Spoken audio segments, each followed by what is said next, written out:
Hey everybody, welcome back to PodCanna episode 61. This week we're going to be talking about the upcoming Disney Lorcana Challenge in Dallas, Fort Worth, as well as breaking down our recent experience in the set championships and extrapolating those results and the decks that we saw to the upcoming weeks of set championships. Anyway, I know both of you had a good weekend at set champs. I almost did. I lost in quarters. Actually, my first quarters loss, so I finally got to experience that. You ever seen the Willy Wonka and the Chocolate Factory? It reminds me of a scene where he's like, "You get nothing." Yeah, which is it was a very apt description for my experience, because I think I played 3 hours of Lorcana, and I think I sat for 6 to 7 hours doing nothing. Some of that is because of IDs, and some of that is just the nature of these tournaments. It hadn't really hit me before how much time I was spending there just sitting. And I'm not a good sitter. I'm not a good sit stiller at all. Anyway, how are y'all's weekends for the set championships? It was good. I drove, I think it was 4 hours in total to a store, and I won. It was a 16-player event.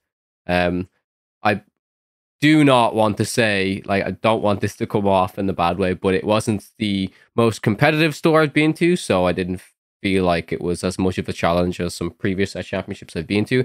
That being said, 1 or 2 players from my locals actually made their way down there as well, so I did get to play some games against them, and that was really fun. I did find those games to be pretty competitive, but I felt like it was a little bit easier, this one, for me. And the deck choice that I went with, I have been testing other decks. I want to let people know, because I know on this podcast I've pretty much just been kind of complaining about the fact that I have been playing Green Steel, and I don't like playing Green Steel.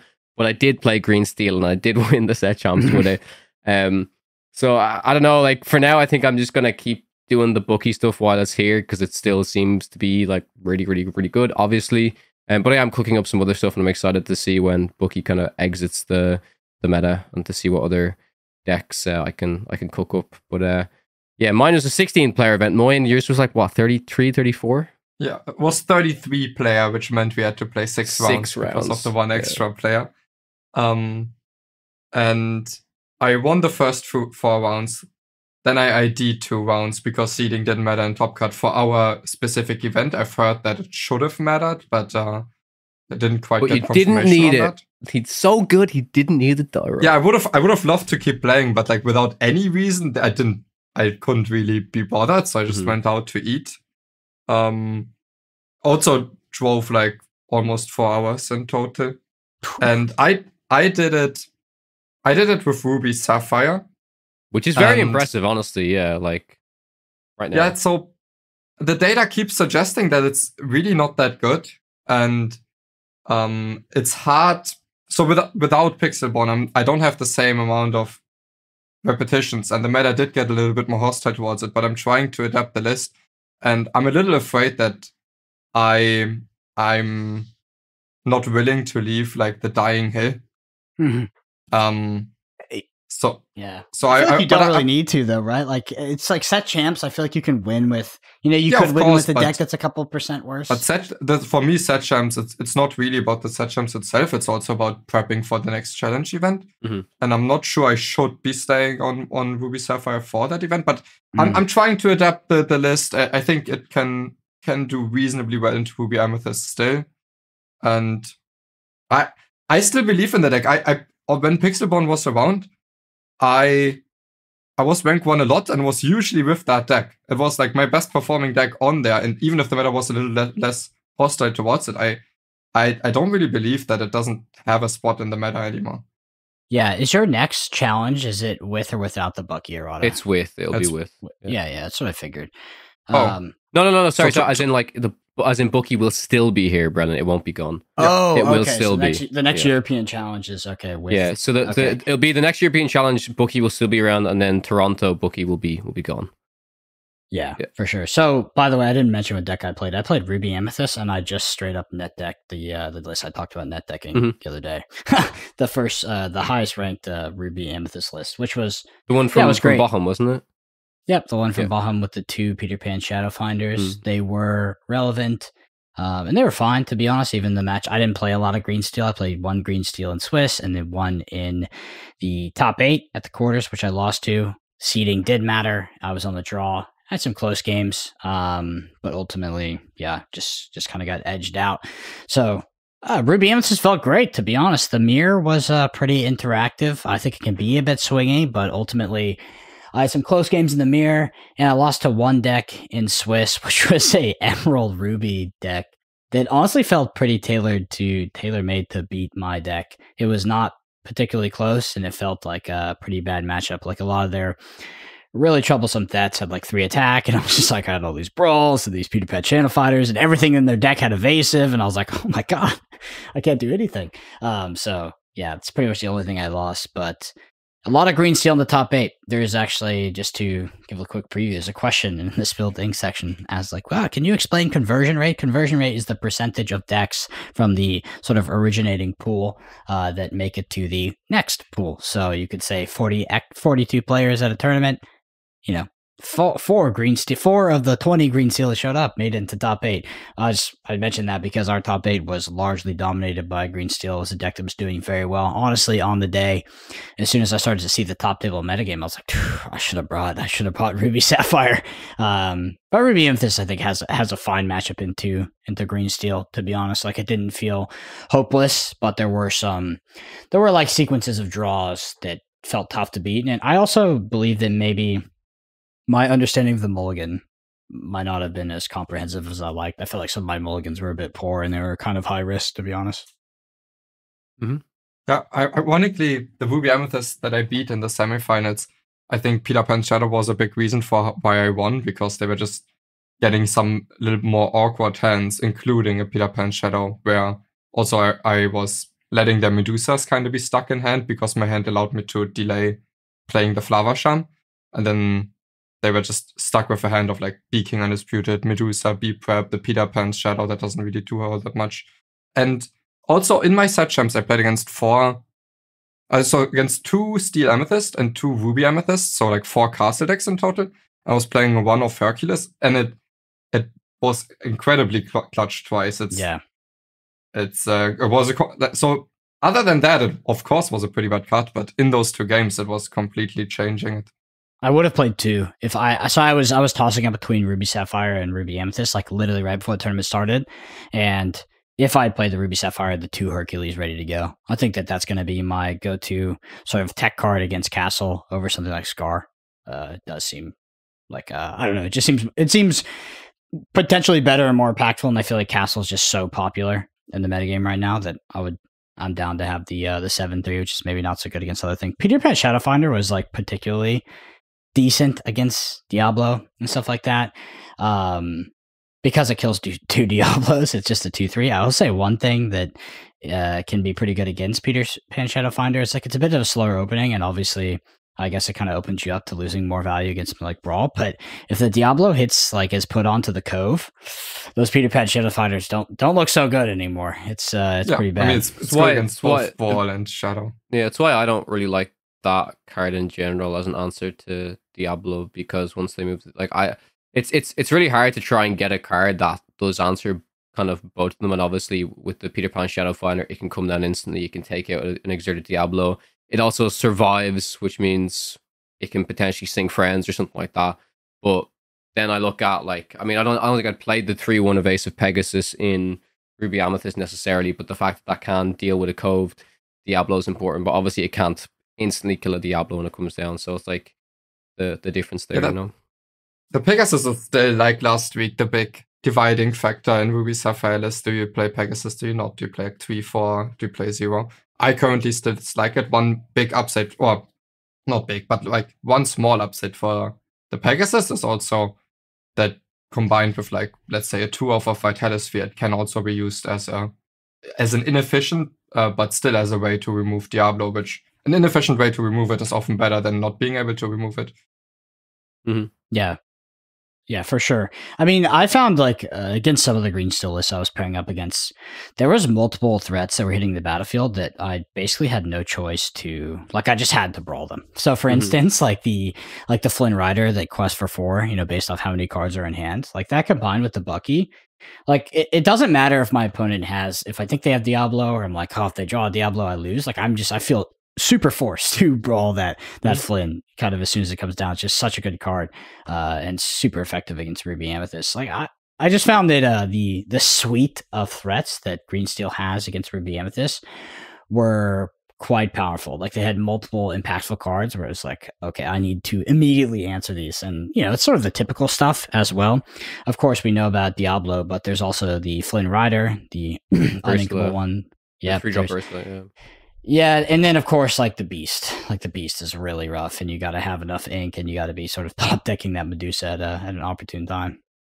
Oh, so I almost forgot. In the first round, I played Ruby Sapphire Mirror, and my opponent was in a very interesting list, where instead of Pegasus to contest Flynn, they were playing the Reckless 2-cost 4/2 Gaston.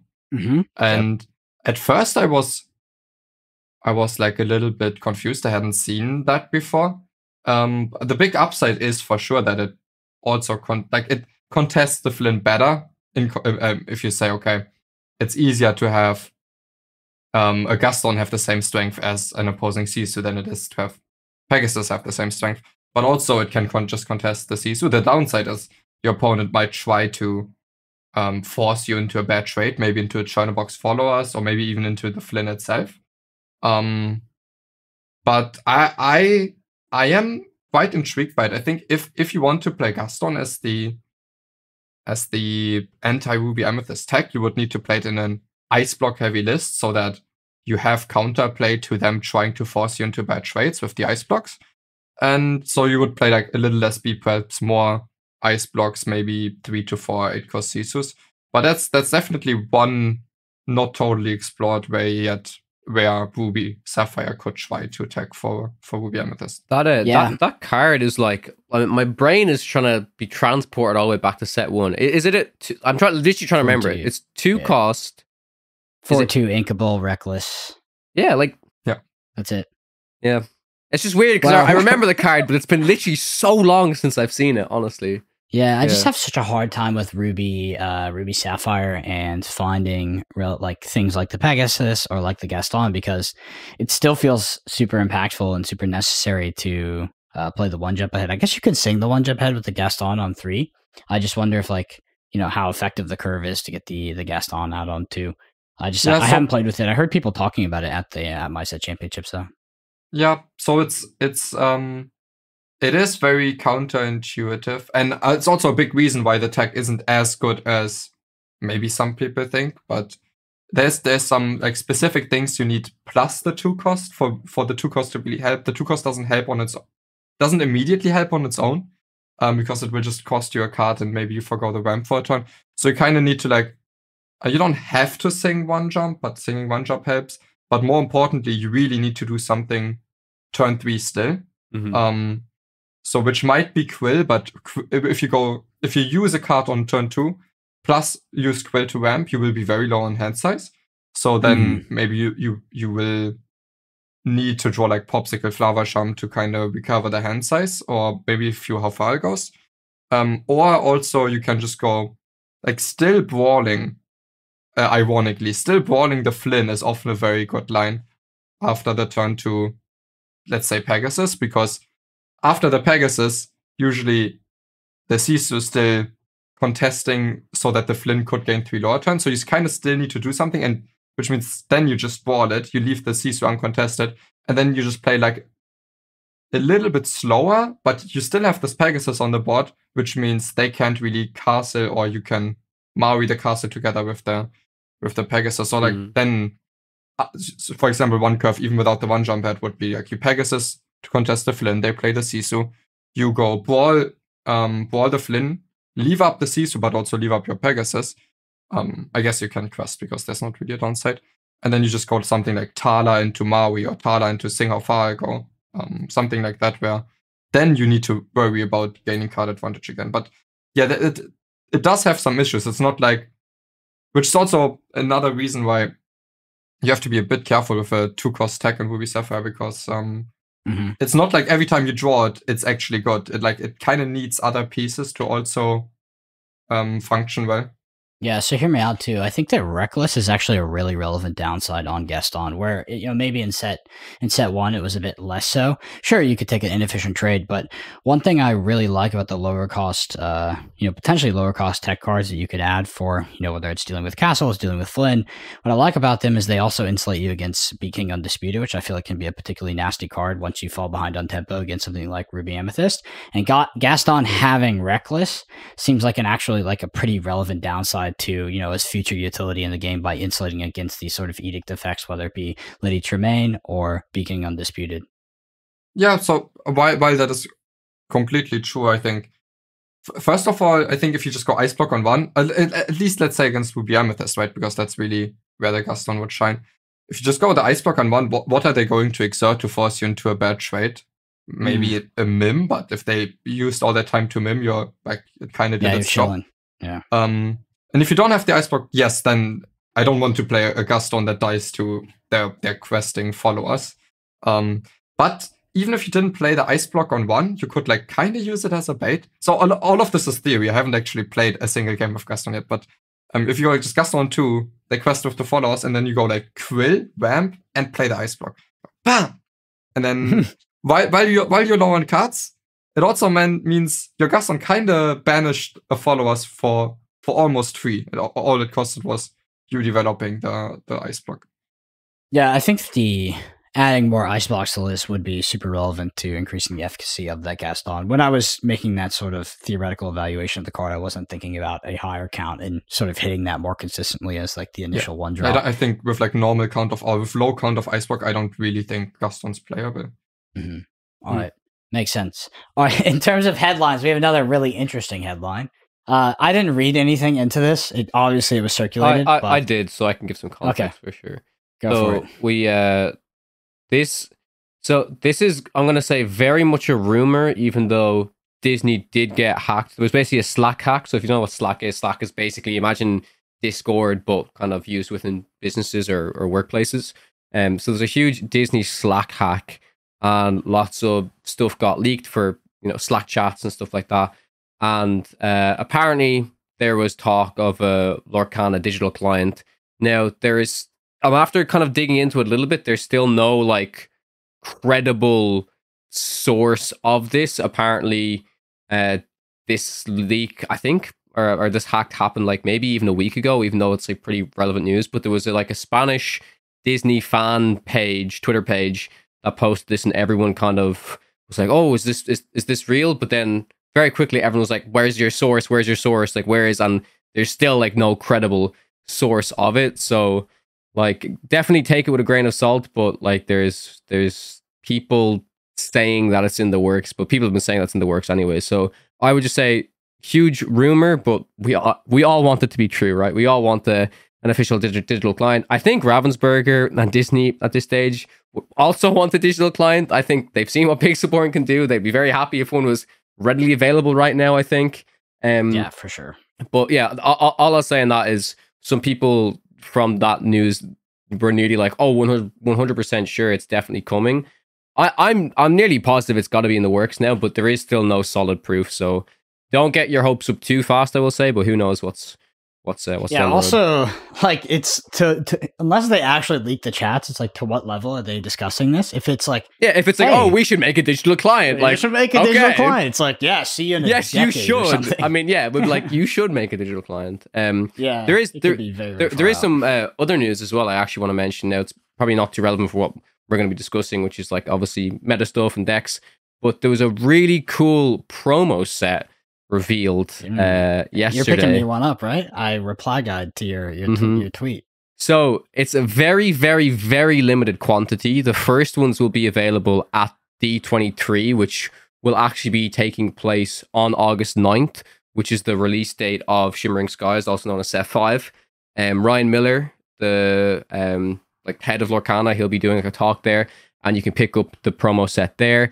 They will also be available, I'm pretty sure, in like the main Disney World Resort, wherever there's a Disneyland, pretty much Paris, Orlando. And then I think they specified it's going to be the New York Disney Store, the London Disney Store, the Dublin Disney Store, which is where I am. And there's also going to be a pop-up in Australia, which I think is really, really cool, since Australia hasn't they're kind of only really getting their Lorcana stuff at the moment.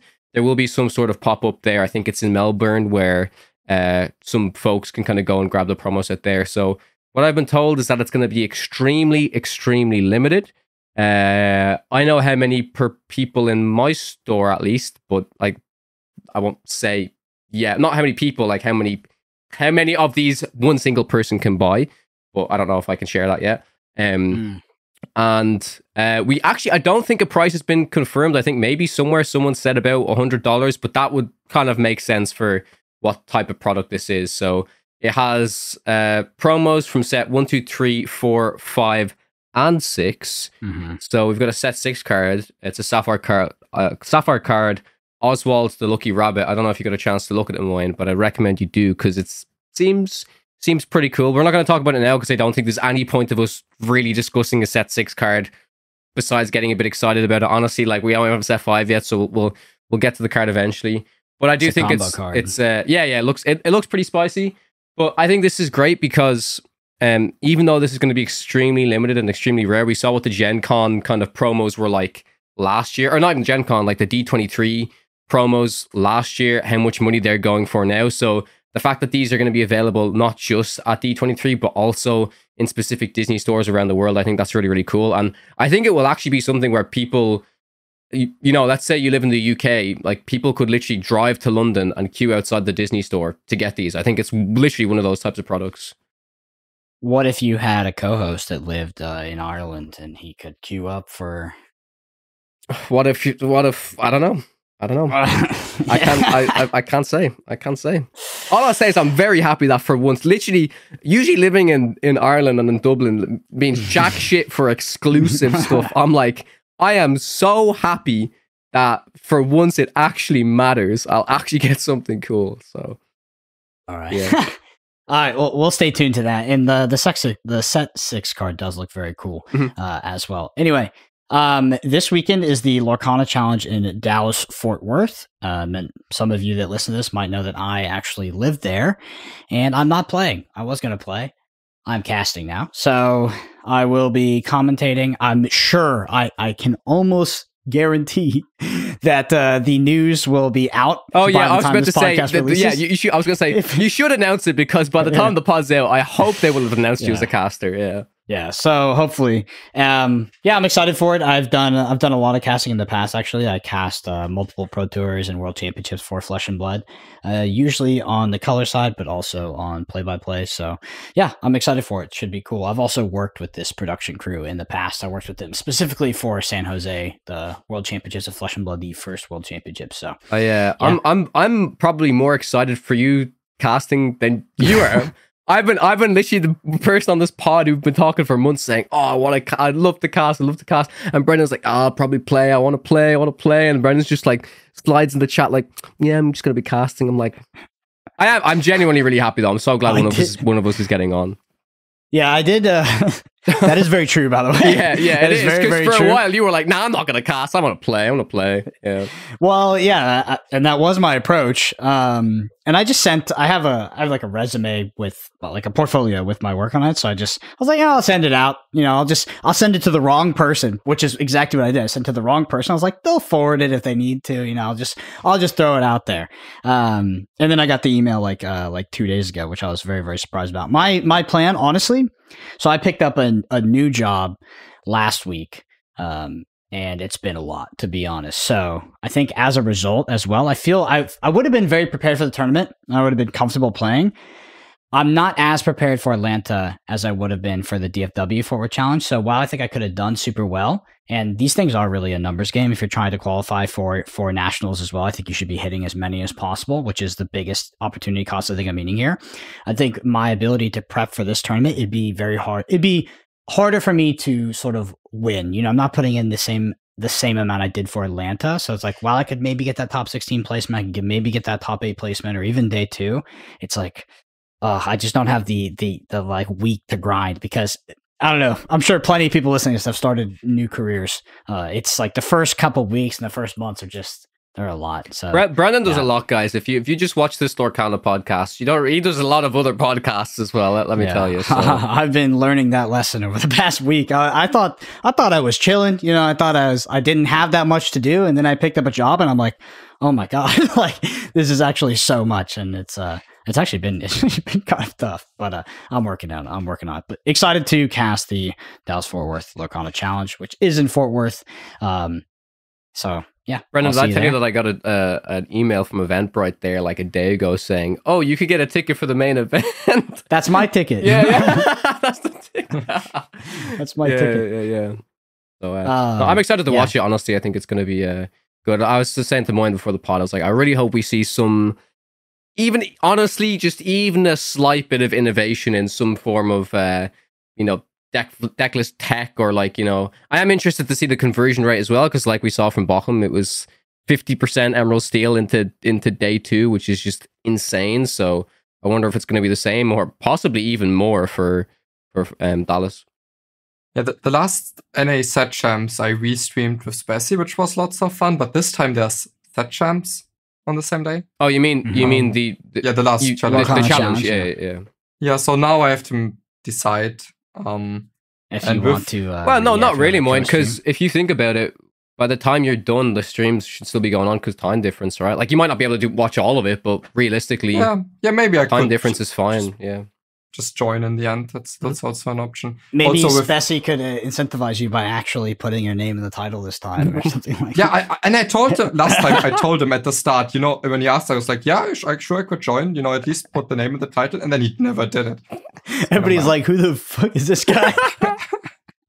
All right. I guess with that we'll move into the spilled ink, just because we have a few questions here, and then we'll get into the main topics. The first one is from Jazz. I've said it before, and I will say it again. Podcana has the most eloquent conversations about Lorcana Game 3 and Lorcana specific Game 3. We are lucky to have them as a resource. Thank you so much. Most voted comment, by the way.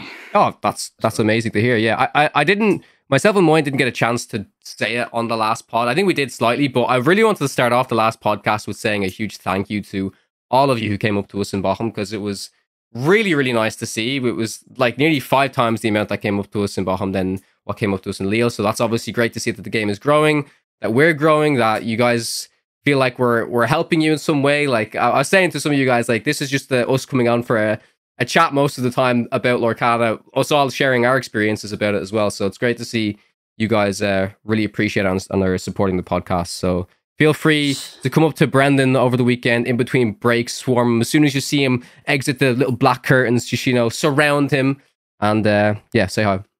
So I have some extra t-shirts, by the way. Oh, do you? And I have to think about how I'm going to do that, because I'm definitely going to give some away. Mm-hmm. But usually the way I do it is I do little like kind of like little treasure hunts. Like whether it's I'll like give it to like some random person and I'll take a picture of them and like make you find this person, or like this sequence of things. Okay, I guess you'll be busy casting, but if you have time, you can sit down somewhere. People can challenge you. First to beat you gets a t-shirt. Oh, that's pretty cool. That'd be too easy. That's a too easy. I'll think of something. I checked the comments from last video, and maybe it has changed now. Another comment has overtaken it as the most upvoted comment. Oh, really? Is it when Brendan Pyros banishes a character, he could ready Mufasa to quest twice in the same turn, and then you have 3 times your ink. Yeah, the Pyros interaction. We got a bunch of comments on that. Yeah, I'll think of something for the t-shirts.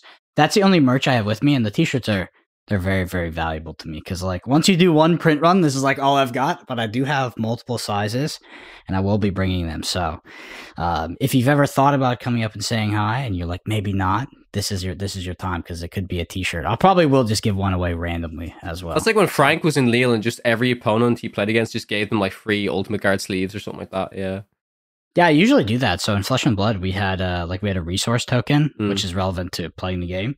And I would just give them out pretty much every single time straight up against an opponent. We just don't have that quite yet with the Podcana merch. But yeah, if you do see me in Dallas Fort Worth, even if it looks like I'm working, feel free to come up and say hi. I'll let you know if I don't have time. Not in a bad way, but sometimes people get me on the bathroom and I'm like, like I met Savage for the first time in the toilet at Atlanta. In the toilet? Yeah. At the urinal, like, oh, Brendan, it's you. Yeah. Oh. It's the first introduction. Okay, yeah, moving on to this comment that Moyen mentioned from Hudra. When Pyros banishes a character, he could ready Mufasa to quest twice in the same turn. So please remind me of Pyros' text, because does Pyros say ready a character? It doesn't say ready and then obviously can't quest. It literally just says when it kills something, ready a character. Yeah. Interesting. Okay. That's blue steel stuff, but it's like, yeah, I don't know. But you got to play Pyros in your deck. It's that's what I was about to say. You got to play Pyros. I think the takeaway from this is that the mechanic exists and like it's not something that is not going to be printed into the game. So if we get it on a better body and a better exchange, I think it's worth pointing out for sure. I think it like, you know, it's good to be aware of that potential combo. Like, who knows?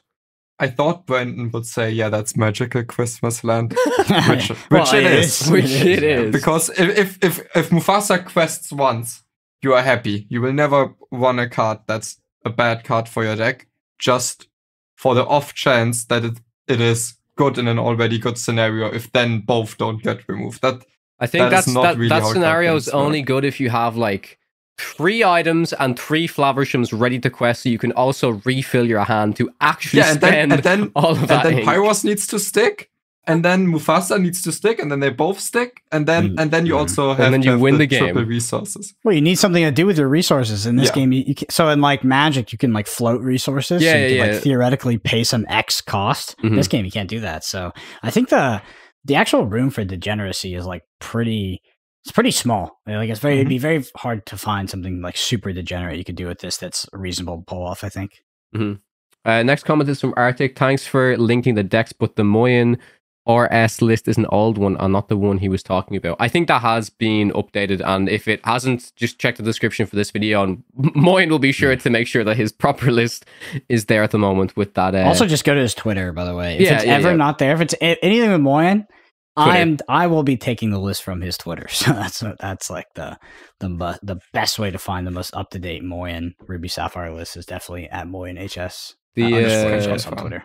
The next one is from Roro. According to Rochelle, who is the Lorcana community manager, Bucky received no errata because the game hasn't been released globally yet. It doesn't make sense to release the game in new regions with a banned card. Boxes in those regions will contain the errata card. For the rest of the world, he is functionally banned because he's been nerfed into oblivion. Interesting. That's a bit of a weird reasoning for that, such a harsh errata that, I don't know. How do you guys feel about that? I guess it kind of makes sense because, like, sure, if you're releasing the game in a different region, why would you print a card that has had its text changed? But I guess they don't want to. Like, why would you print a banned card too? Why would you print a banned card? Yeah, I thought that was the. Yeah. That makes sense. So they're printing the new version in the. So set 2 boxes that get released in, let's say, APAC at some stage will have this 3-cost Bucky in it. Yeah, pretty much. Well, Flesh and Blood has banned cards before the sets have been released in the past. So yes, I can see the issue with that, especially if so most players already in other regions or in our regions already had this experience with this broken Bucky. And then if the game releases late for you might feel bad about not being able to have the original experience at all because it's banned already. But I think in this case where I think it's kind of openly being admitted as a mistake that made the game worse, why not release the game in a better state, even if it means it's not the exact same experience? Yeah, and the new version means that you can it can actually be circulated, and you're not just like you will have 2 versions of the card, but at least like the updated version does exist. Where I think in a normal scenario you wouldn't really have a chance to do that unless you were putting it in like a supplementary product or reprinted it. But yeah, Flesh and Blood did have a card that was banned before the set came out.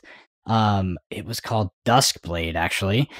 And basically there was a very popular and powerful strategy in the best deck, which was it was like a combo deck that utilized this, if you play Magic the Gathering, this Necropotence effect to sort of banish your entire deck and play a gross amount of cards on the final turn out of your banish zone.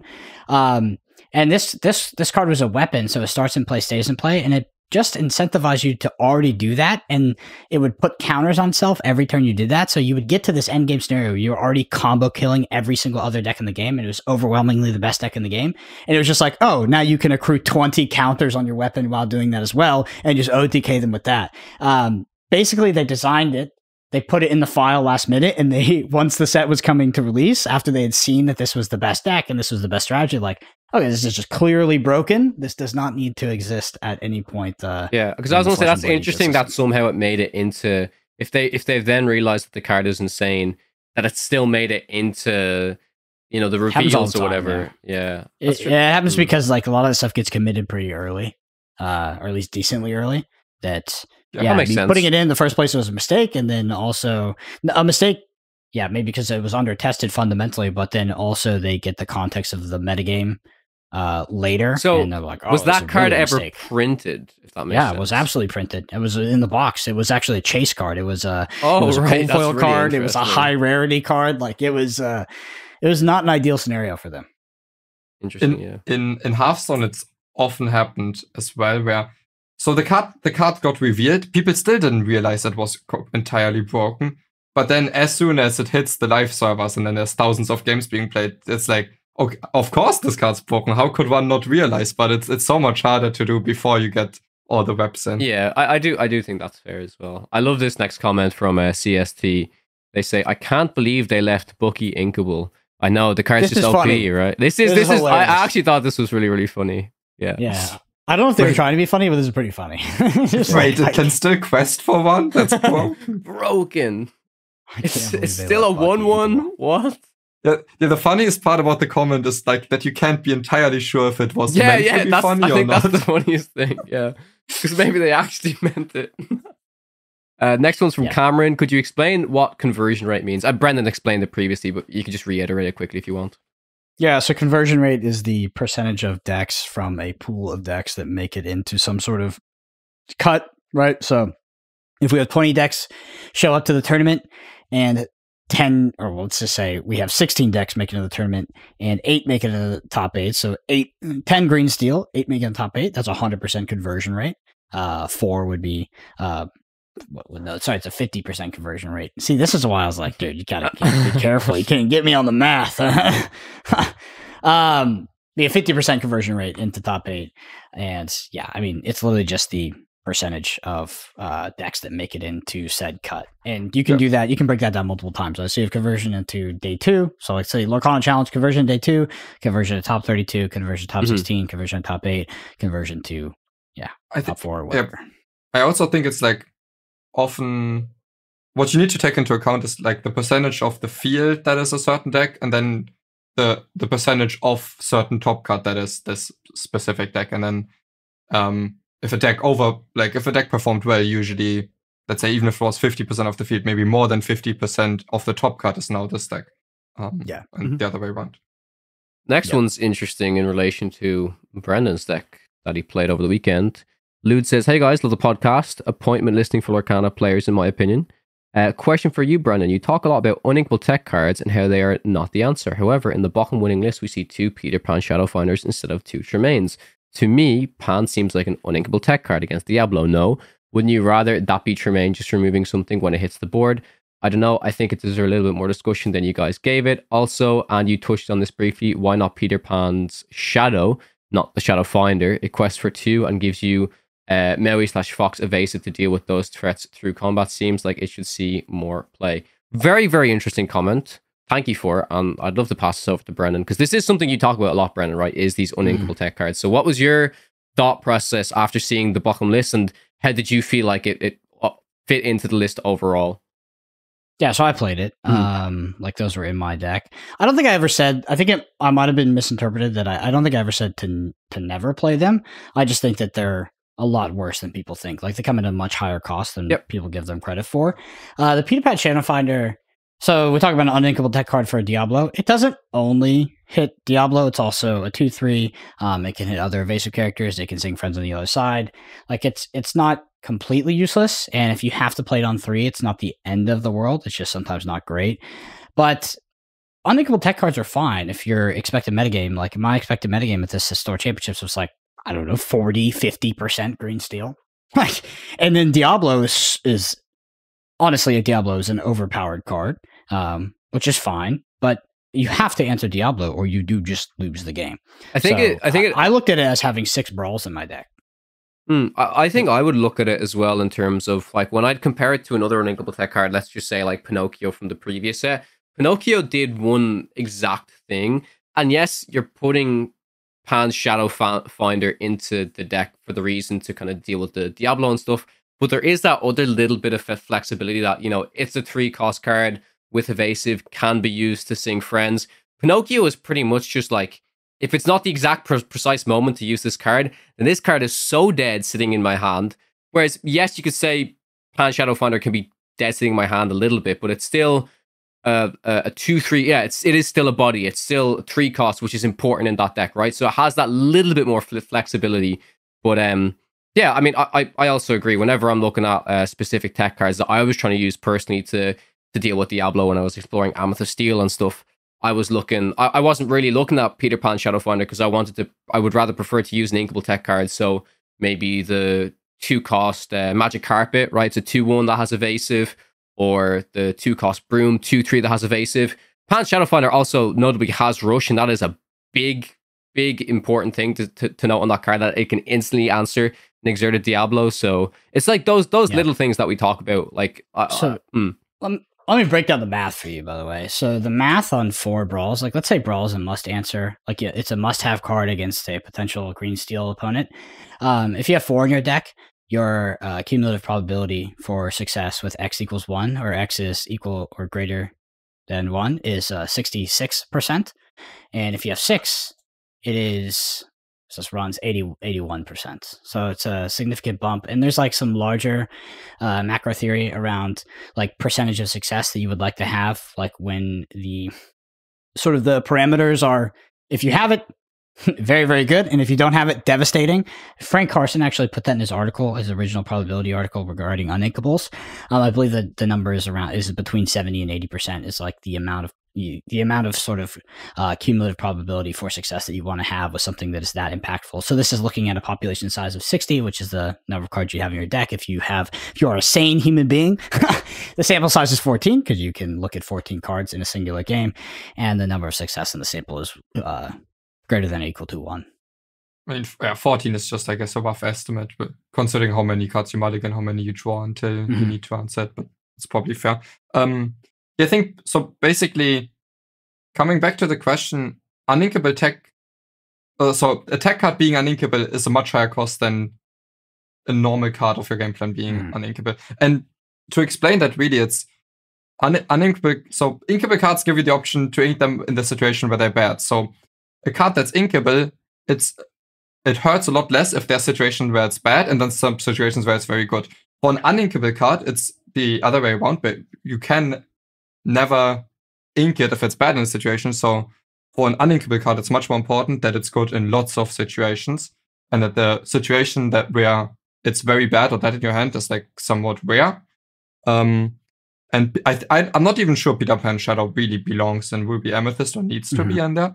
But like the reason, I guess, why it still kind of makes sense is it's not just a Diablo answer. You can always play it on 3. It can sing friends without being traded into, then could maybe sing friends again. It can help clear castle. It can do like, of course, we would never play it if Diablo didn't exist, but it's not like the card is just completely unplayable in the cases where you're not facing a Diablo. Yeah, 2/3 with evasive and rush. Like it's a fine threat. I think also, like, as a singer, it can also be like it's just like totally fine later in the game as it sits on board. Yeah, regarding that sample size on the mulligan, I think you could, like, assuming like almost max greed, you would look at like 17, right? Because I have it to turn 3 to answer. You could also maybe bump that to 18, assuming you like played a Trader Box followers, but you have to do the math on that and banish it. So like the percentages are extremely high when you get to like six answers here and trying to find them. Yeah. Also, I just want to give another example for like a really, in my opinion, really bad uninkable tech that really hurts when it doesn't have the exact situation that it wants to have. Is like Avalanche, where if there's no location, a 4-cost deal 1 AoE is... there's some situations where I guess the damage could be okay, but like it's a card that will end up in your hand that a lot. Against like one deck, it's fine, right? Like against, maybe against Green Steel if I'm only dealing one that against Ruby Sapphire again, it's really bad. Yeah. So against the castle, it's sometimes okay, but it's like less efficient than Wise, and it's not inkable. And then against Bucky, sometimes it can deal with the Bucky, but not develop anything at the same time. So even then, it's not like it's not like the Bucky player will be sad when the Bucky made you discard maybe let's say 1 to 2 cards, and they spent 2 ink on the Bucky, and you drew your 4-cost uninkable tech to deal with it. Mm-hmm. Yeah, exactly. Next comment is from Sixth Face. The errata for Bucky is twofold. The cards became more collectible and prices went up, not down. Absolutely no one is screaming that we need to errata Hiram, Whole New World, or Be Prepared. If Bucky had been banned, then there would have been pushes by fans to ban a whole bunch of cards. I will say I disagree with that. If Bucky was banned, there would have been a plea to ban loads of other cards. And what else is there? I love that point, though. I didn't think about it, and I think it's I just think it's a great point. Yeah, I think it's a really good point. Yeah, it made me think of the prices going up, or the no, the second one about because I actually do think that if they had banned Bucky, people would have sort of made power equivalencies to things like Hiram. Yeah, things like Hiram, Hold the World, and they're like, it kind of puts banning on the menu with like powerful cards. Where this, I don't know if it's because the solution is so inelegant, but I would never want Whole New World and Hiram to sort of meet the same fate, because where if this had been banned, I would not be surprised to see people being like, oh, well, Be Prepared is in the, now that Bucky is gone, Be Prepared is in 50% of decks that are showing up with this conversion rate. We clearly have to ban something. Where I don't know why exactly it doesn't have the errata, other than the errata is super inelegant, but I do not think that people are going to be screaming from the rooftop like, hey, let's make Hiram a 5-cost that comes in and like pings you for 2 and all these other things. Yeah, it's very weird, because on the errata that kind of feels like a ban. I guess people could react the same way, I think there's a reason why they don't react the same way when it's not a ban. I think in every card game, when I see something getting banned, I always see the discourse of, oh, they should have banned this, maybe they should ban that, they have no idea what they're doing. But like, I have a feeling they kind of dodged that kind of discourse by not banning it. Yeah, I do. I didn't see people talking about these cards after. Mm-hmm. Like, everybody's just, seems like the general sentiment is like, okay, this is a pretty crazy errata, right? It's very, very different from the card. This is not ideal.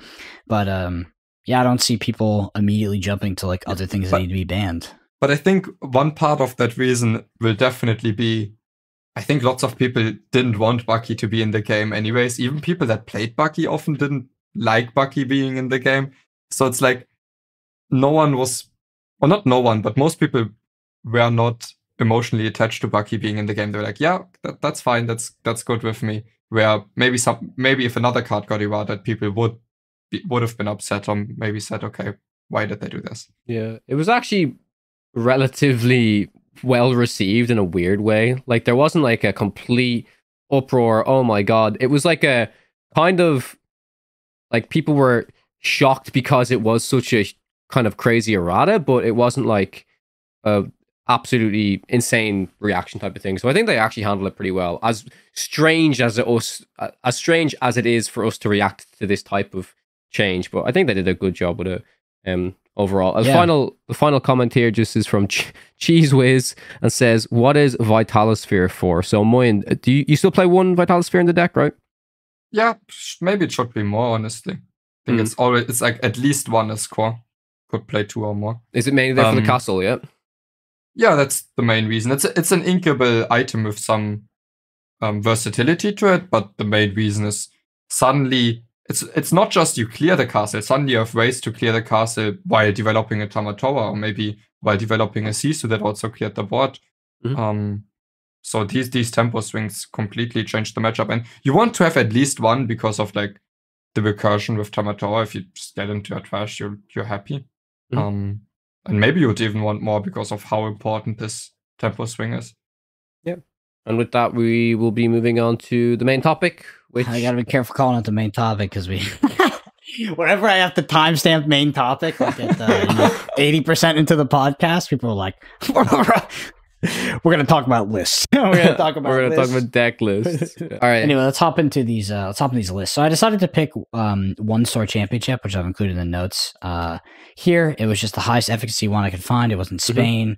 Metropolis Center, I think it is. So I just want to look at the top 8 there, because if we're not looking at the top 8 of this, we're just going to be looking at Bochum again. And Bochum is probably, you should probably look at a Bochum for like an idea of how the metagame might shape out, like macro metagame, in terms of percentages of what will show up. But if you're really like, okay, what deck should I play? Bochum decks might be slightly outdated. Like we've talked about some of the innovations coming to Ruby Sapphire in the form of Hercules. I've talked about Ruby Amethyst, some of the innovations coming to that deck as well with the potential Gaston. Like these decks are going to be different by the time you show up to the Dallas-Fort Worth Lorcana Challenge or your potential set championships, which is this upcoming weekend. So I do think you should probably be looking at set champ lists rather than Bochum. And you really got to be careful how you filter this out because not all set champs are sort of equal in terms of their efficacy. But looking at this one, the top deck or the deck that won was Ruby Sapphire. I just want to talk about some of the decisions because we do see those 2 Hercules Daring Demigod. What are your thoughts? I just want you to dig a little bit deeper into the Hercules Daring Demigod, Moyen, and how you feel about this card. I know you had one of them. I mentioned that I would have played 2. I didn't have a chance to play it. Also, the reduction of Sisu Empowered Symboling. We see that card making it out of the list. One of those cards that kind of, it wasn't a 4 in the list, but it sort of defined Ruby Sapphire in the early days of this metagame, and now it seems to be making its way out of the list. Just a note as well, this did beat a Ruby Amethyst to win the set champs, just so you know that, Moyen, as well, for reference. Yeah. I don't know. I don't want to get mad about bad lists. But the Hercules is very good. What about the 2 Queen of Hearts? Like, have you considered Queen of Hearts? I remember, Moyen, it was before Bochum. You were debating it at one stage for the 2 Queen of Hearts. Yeah. I think the Queen of Hearts is decent. Like, for a challenge type event, if you play like a decent amount of Icebox in a list, Queen of Hearts in a closed deck list format, I think can really catch people off guard. You go second, the Ruby Amethyst player quest, you just go Iceblock on 1, Queen of Hearts on 2. That is pretty good. But I think it's mostly this, like, I think the card's only really good if your opponent doesn't know you play it. So like, even if it becomes more popular, that already makes the card worse. But as long as no one expects it, the Queen of Hearts is kind of fine. And then the Hercules is great as like this castle answer because it's not just because they will often invest inefficient removal just so that they have a castle into like very empty board, because that means you cannot remove the castle at all a lot of the times. And then it might mean they B-King Undisputed like a Medusa or something that's not even that threatening. And then on top of that, you also are able to remove the castle. That's a huge swing. So I have a quick question about just Hercules in general, because I think that's something that I do want to focus on as well as like kind of the new innovation in Ruby Sapphire. So after us kind of talking about uninkable tech cards, I will say that in a list like this, it is slightly less important. It is still important that it's uninkable, but slightly less important due to cards like, Fishbone Quill and stuff like that. Hafarago as well. Seeing that card, like that's really relevant. Is the fact that you can get any value to this card, and then it can be a threat of basically you're cheating for resources. That's what I want to ask in terms of another thing, right? We're putting this card in mainly to deal with the Queen's Castle, but is there any other situations where this card still has some relatively decent benefit, such as singing a certain song? Or are there any other kind of targets you've seen that's pretty good at? Like, honestly, I think in the mirror match, this card's not bad either, because if you can't efficiently kill a Tamatoa, you combo this with a Vitalosphere and you can take out a Tamatoa. Like, maybe that's not too important, but it could still be relevant, right?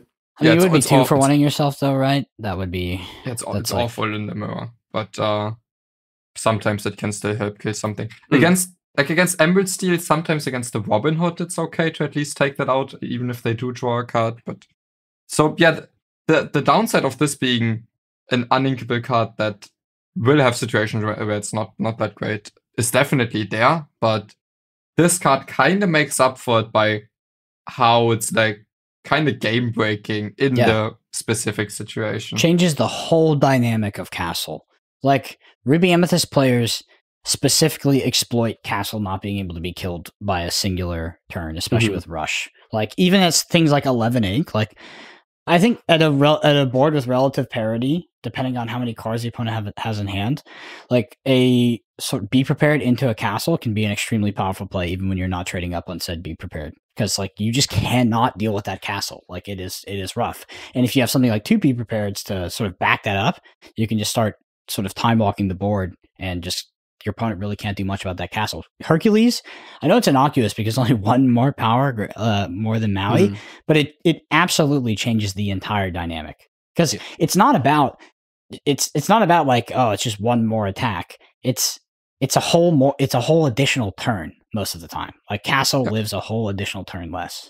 Playing this, like you said, playing this in like that closed format as well, like you mentioned, and if people aren't expecting this and they're used to playing that Castle pattern, like you said, Brennan, where like they're expecting that I can just live, the Maui can't take it out. Suddenly on the turn 5, when they're expecting Maui, they go, you go bam, Hercules, it's dead.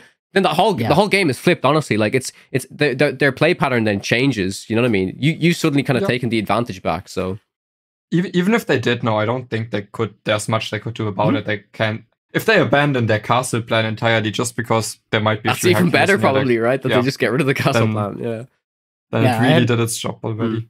I had multiple games last set at Set Championships when I did play Blue-Red, where my opponent played a greedy castle, and I just happened to have the Queen of Hearts with the Maui, and it was devastating. Like, it was absolutely crushing. Because, like, the combination of those 2 cards in my hand is, like, very unlikely, and I think it's completely reasonable for them to extend into it, just like it would be relatively unlikely for me to have the one of Hercules, depending on how many cards I have in hand. But, like, I don't think they changed their castle plays too much as a result. And Castle's a card that if it comes down, it gets removed the turn after, and the body that killed it is left over. Like, that's a really, really, really bad exchange for the Ruby Amethyst player. Like, almost game losing. Also, for Ruby Sapphire lists, that's one thing I want to say, because I think the common mistake that kind of drives me insane is, or in my opinion, mistake is where like some cards are being cut that I think should just be 4s, and those are, and always to include some tech cards and some cards that you really like, but I don't think they should ever be cut. As like the cards that I see being cut that I don't think should be being cut are like the How Far goes, I think it's a 4-off. The Quill is a 4-off. I don't rate the Great Stone Dragon really. Tala, like, even if you want to play it, I wouldn't go down on the Quill. You want to go for Tala, and so Medusa. I also do think it's a 4-off. It's like, it's not as bad if you play maybe 3 Medusa, but I still think it's a 4-off, and that's the worst Lorcana moment. No, I don't know if I should say this, but. I saw the top 8 Ruby Sapphire list, okay, and it was 2 1-jump, no, it was 3 1-jump ahead. It was 2 How Far I'll Go, and 3 Medusa, and I just. You're coming to the land before us, like, yes. Well, no, it's not about 4. I know it's not about 4. It's just these specific cards. Yeah, people cut these cards also off like barely any information. Then they have almost no sample size to judge the efficacy of something like a 1 of or a 2 of as the additional. And it's like, how impactful is cutting like a critical card like 1-jump ahead to my sort of primary game plan and adding in this other card that I have a 1 of now that is there for this like specific scenario. It's just like you can't. You cannot make those evaluations, I think, reasonably with the extremely small sample size of data that they have. And people are so quick to be like, oh, How Far I Go? Yeah, it's good, but you cannot feel its impact like you can feel the impact of a Tamatoa. So they always cut those cards. They always cut these supporting cards that actually facilitate your deck doing what it does. Fishbone Quill, How Far I'll Go. And then I'd say to a lesser extent this happens, but 1-jump ahead. Those are always the cards that people cut. Yeah, for like Grammatala, How Far I'll Go, I think it requires a somewhat deep understanding of the deck of why I don't think they should be being cut. But how is the 1-jump ahead was being cut in a list that wasn't even playing any 2-drops? So it was just as reliant as every other list is on drawing 1-jump. It doesn't even facilitate it by playing 2-drops. It's just, let's 3 1-jumps fine. I only need to draw 1 in the mulligan, and it's fine. I don't think this is a bad. Like I want people to understand that. Like when Moyen is saying this. I can understand it in terms of the red blue list that made it into day 2 or however far I made it in Bochum, right? if it has these changes and these are, core cards that are cut from the deck, and it's performed this well at a tournament, I think then people are going to say, oh, well, if it performed this well at the tournament, then this has to be correct and stuff. I think you're just basically trying to cement the reasoning as to why it's not as good as people think. But then also, like, that's tough, right? Because there was one red blue that made it in, and I had these cards, right? Like, I understand it's it's results oriented, small sample size. Like, yeah, but it's not, okay. Yeah, it's not that Ruby small. Sapphire had a terrible conversion rate. It's small. One of the worst Ruby Sapphire lists that I've seen was the one that made it into top 8. Yeah, I think in the sample size you would need to evaluate that kind of deck building change effectively. Is it like like Pixelborn level, right? Like where it's like it's extremely small sample size. Yeah. I want to transition to another deck to ask you a question, and that is Ruby Amethyst. So Ruby Amethyst is a deck that has it feels like it's more standard now than it ever has been. I don't see many changes. The two lists that made into the top 8 of this tournament we're looking at had 3-2 splits on Lady Tremaine and Medusa. The question I have, though, is in regards to the 1-drop slot. Would you ever consider playing more than 4 1-drops in the Ruby Amethyst list? Yeah, you should definitely consider it. Yeah. So walk me through your thought patterns, because I was playing this list. I was playing just the Chernobog's followers. And although I know that the ideal curve most of the time, like a vast majority of the time, is Flynn into Sisu, like I did feel very sort of lacking sometimes in being able to find a 1-drop, which turned off like a lot of my sort of tempo board control plays with things like Snake and Fox. I understand that Snake and Fox are not as critical to my core game plan as they used to be, but I just feel like I don't really have as much of an option to rely on them to control the board against like potentially aggressive decks or even some of these green steel decks when I only have these 4 singular 1-drops. Yeah, I think you are correct. I think there's a lot of good reasons. I think you should at least be considering running more than 4 1-drops, but of course they also have their downside where and the cards that you are cutting are also very, very impactful. But the current version of Ruby Amethyst with 4 1-drops, and then on 2 you just want to go Flynn, you don't play Cusco, you don't play anything. The Snake's not playable if you didn't find the 1-drop, and then you really need the Sisu because otherwise maybe the Fox not playable. Like this version of Ruby Amethyst, while I think it's very strong, it does have a little high variance where sometimes you just won't do anything for the first few turns. Because in the deck building phase, you kind of made the decision to, okay, if my 1-2-3, if this 1-2-3 is really what I want to do, I cut some of the other ones and maybe some of the other 2s. So this is the base concept of maybe why of the ups and downsides of building it the way it's built. But I think in general against both Sapphire decks, having more 1-drops can also make a bigger difference because the early lore is very important from going a 1-drop on 1. But even let's say if you were to play a list with like 8 1-drops, going 1-drop into 2 1-drops as an alternative to going 1-drop into Flynn is very, very much okay and gives you like a better chance to find an early curve. Against Emerald Steel, I think booms are pretty bad. Yeah, so that would be my, like, if I had to cut something, so I would consider cutting 3 or 4 Maleficent Sorceress actually, and I play all the broom. 4 of them. Potentially, like that's what I would look at cutting and just play the brooms because it has a similar effect. It's not as guaranteed. You obviously have less targets to sing Friends on the other side and not Beaking, but just Friends on the other side, and it does effectively cantrip itself, and it sort of opens up your play patterns to be able to play those amount of mims a bit more. Other than that, I would cut the Beaking Undisputed. I would have to reevaluate how effective I think that card is in this metagame. After playing with this weekend, I feel like I'm still undecided on it. It's like, should I have 3 of these unthinkable 4-cost, songs in my deck? Yeah, and I think you don't want to go without Beaking Undisputed, but it might be anywhere between like a 2 and a 4 in the current meta game. Yeah, and I don't think Maleficent Sorceress is a mandatory 4 of in the list either, especially if the 1-drop you replace with it has the option to cantrip. Yeah, and also, so basically, Maleficent Sorceress cantrips itself like a broom does, but it also adds a 2/2 body where the broom, if for cantripping, it will already remove this body, so it will not provide this body that the opponent needs to deal with and can potentially sing Friends. But also with playing more 1-drops, maybe it means you have, like, if you let's say you can't go Flynn Sisu because you didn't have the Sisu, maybe but maybe you could have gone 1-drop Flynn, Fox. But for that, you like it increases the chance of that. So I think this is a very complex deck building decision, like the split between Rooms and Maleficents, and there is multiple reasons for either of these decisions.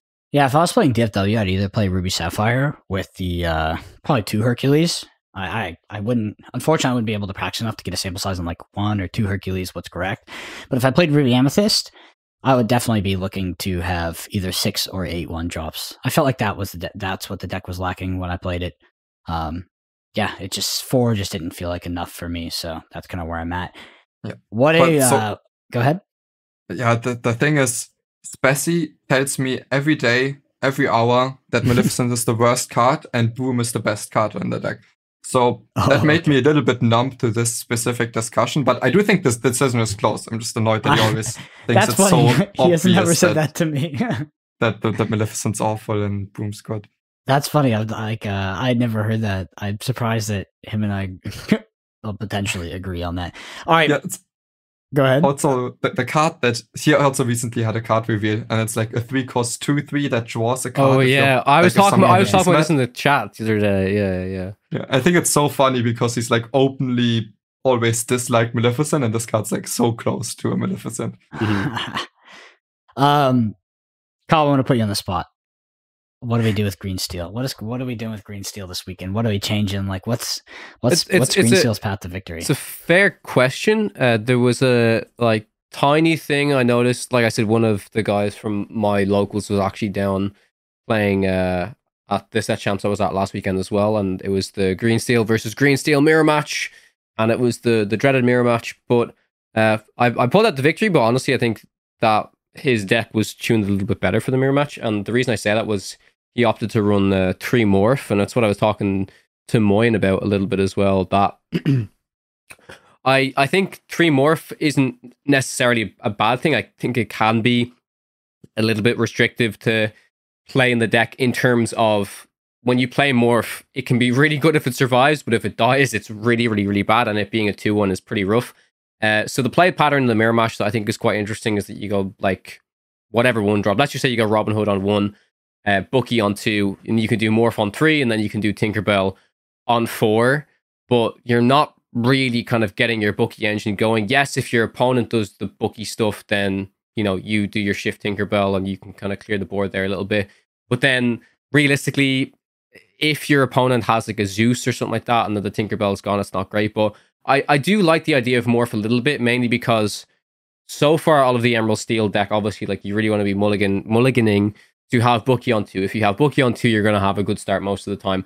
I think Morph is a good alternative if you don't find that Bucky on 2, because you can just play, even if you play Robin Hood on 1 and then Morph on 2, and then you do, they should only be able to kill one of them if it's Baboom or if it's whatever, and then maybe you can do Shift Robin Hood, and Morph opens up not only Shift Robin Hood, but Shift Beast as well. So I think it's worth considering maybe a little bit if you guys are like really deep into Emerald Steel, if you think it's worth doing. But to be honest, a lot of the stock standard lists just seem to be really good. I think I'm really high on the Flynn Rider now. I think it's an essential card to have in the Green Steel list. Some people are putting it up to 3 instead of 2, which I think can be fair. I do think if you play 3 copies of it, then you should probably have your Sudden Chill count up to 4, not really 3 or 2. I think it's a card that combos pretty well with that. The one card that I think could be cut, and it's the card that probably does the least in the deck, and I think a few of them have cut it already, is the We Don't Talk About Bruno. Usually most Emerald Steel players play 2 copies of it. I think if you really want to play the card, it can easily be a 1 of, but most of the time when I play the card, it's 95% of the time ink.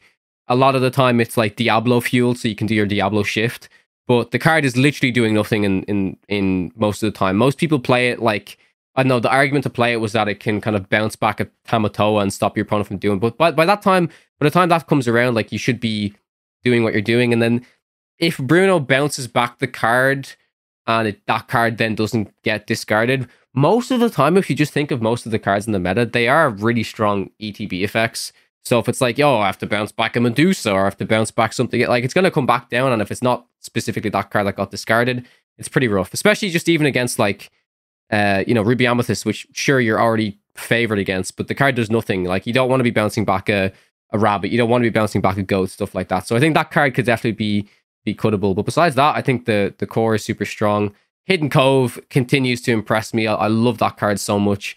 I think it really like kind of changes a matchup once you start putting cards there and your opponent can't remove it. Like, it makes numbers and math really annoying for your opponent to deal with. So I think this deck is gonna continue to stay around. At least it's going to be very present at Bologna. Like we said, Bucky will still be in the meta. And I don't know where it goes after that, I guess. But and another thing I actually just want to mention is I also think I love 2 Zeus in the deck. 2 Zeus in the deck makes a lot of sense. Being able to clear opposing cards like Tinkerbell or Beasts and stuff, I really, really rate Zeus. The fact that you can sing it with the 4-cost Flynn, even if Flynn is a little bit useless, when it's like, if you have to play a Flynn and your opponent has a few cards in your hand, it's not ideal, but maybe you can sing it. But even, like, I don't know about you guys, but even hard casting Zeus sometimes never feels like really, really bad. Sure, it might not feel great in a certain hand, but like, I'm really impressed by the card, and I think it does. I think as a 2-of, it does fit into this list pretty well. My version, I opt to run 1 or 2 Babooms because I think that card's extremely flexible. It's actually one of my favorite cards from set 3. But yeah, that's pretty much all I have to say on Emerald Steel. I don't think I could say much more about the deck. I have some follow-ups. One, I personally really dislike the morph. I think you like it is somewhat of an alternative plan for if you don't find Bucky, but I think you will never be able to keep it in your mulligan because the Bucky plan is that much stronger. It's an awful top deck in the late game, and then like the Bucky into morph plan is like really, really risky because you didn't play Floodborn, maybe it gets Stormish and you lose the game.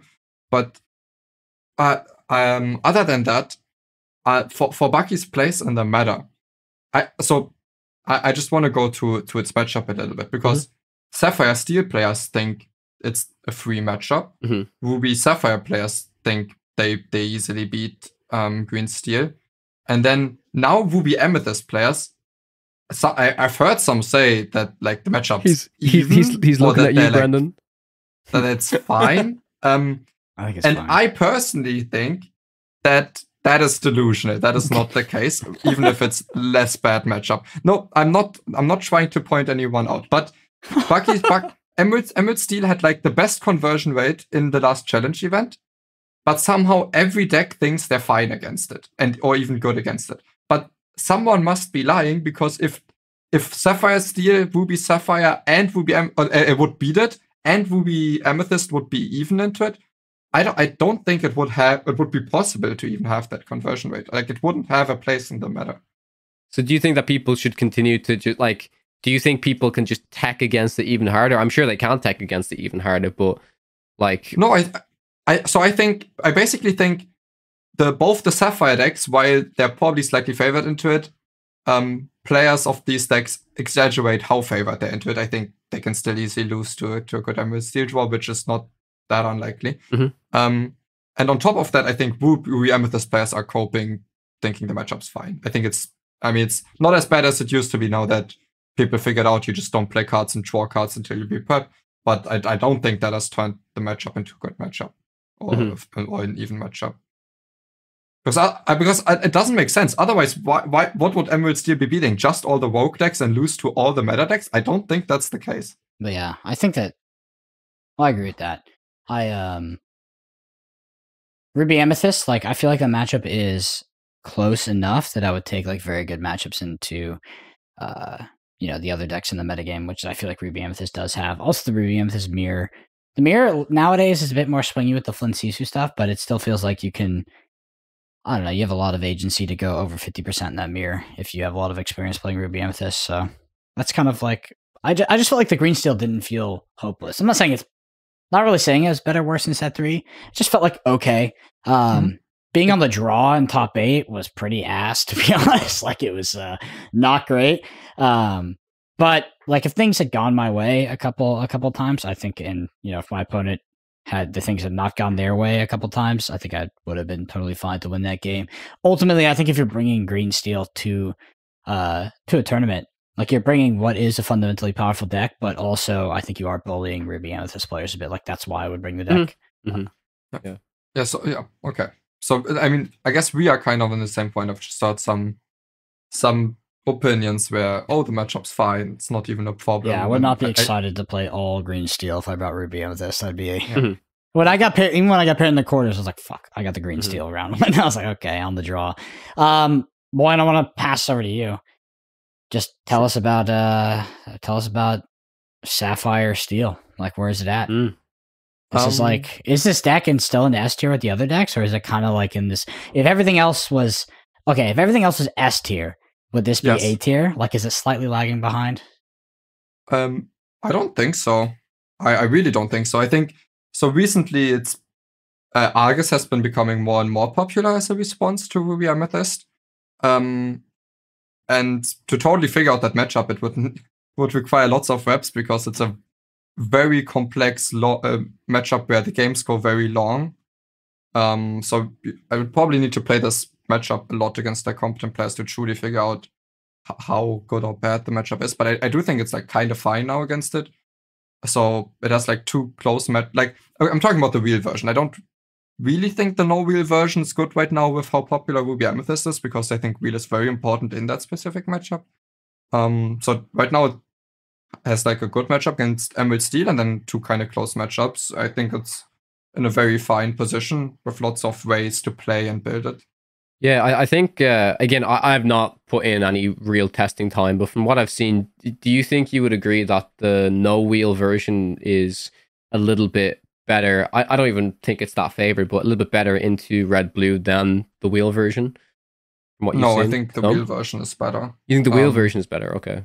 Yeah, so people are usually always scared to wheel against red-blue because they're like, okay, but I'm giving them better cards than me. But I think it still helps them win the matchup because they can, even if the card quality of their 7 cards is lower than the card quality of the 7 cards in Ruby Sapphire, they can use those cards quicker, raise them more efficiently before Ruby Sapphire even gets to use all of their value and their card advantage. 100%. It's a card advantage equation, right? Like that's like a should you wheel, should you not wheel? I think it's totally fine versus Ruby Sapphire, and if you're getting like 4 more cards than them, it's like so I think the version without a wheel can get out resourced a decent amount of the time, where even like the wheel version can still raise Ruby Sapphire even if they're giving them lots of cards after they ramped. And there's a final deck I want to mention. I know we haven't really talked about it, but I kind of want to address this, and I don't want to make this. My face is the like, oh, what is this going to be?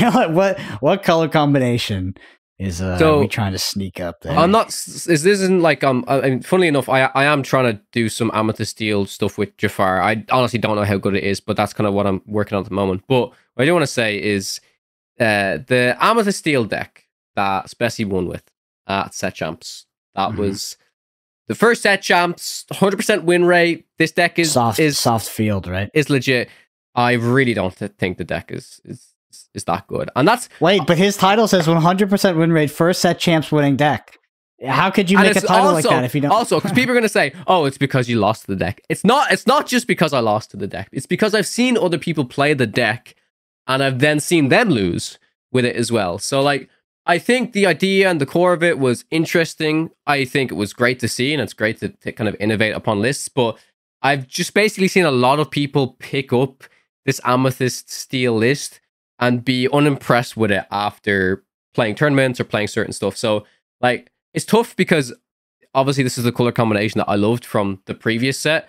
And I think if I was to kind of reiterate upon it now with like kind of the tempo version, it would probably be very, very, very similar to last set. But unfortunately, I just think comparing it in terms of power level to all of the decks that are going on right now, I just don't think it's really there. So, like, I don't know, like, I want the color combination to feel a little bit better. But basically, I think I'm saying that it is not great at the moment. And I think some people, as much as they really want it to work, I don't think it's in a great place in the meta to work too well at the moment. Like, I don't feel like there's anything it specifically beats up upon, whereas all of these other 4 deck lists that we're saying, like, you know, we can say this beats this and this kind of like meta thing, whereas, you know, Amethyst Steel just kind of pops up here and it's like, yeah, like, sure, it can it can, outpace a Ruby Sapphire deck, and it's probably still bad against Blue Steel, and it's probably 50-50 into Ruby Amethyst, and it's probably, but like, I don't think that's the type of deck that you want to be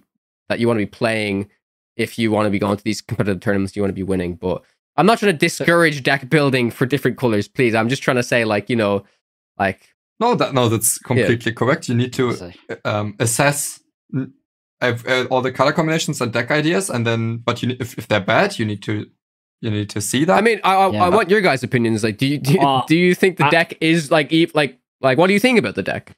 I thought you were calling out Specie for like a boxing match for clickbait titles. To put it in Specie's word, I think it's the definition of a wet noodle. A wet noodle.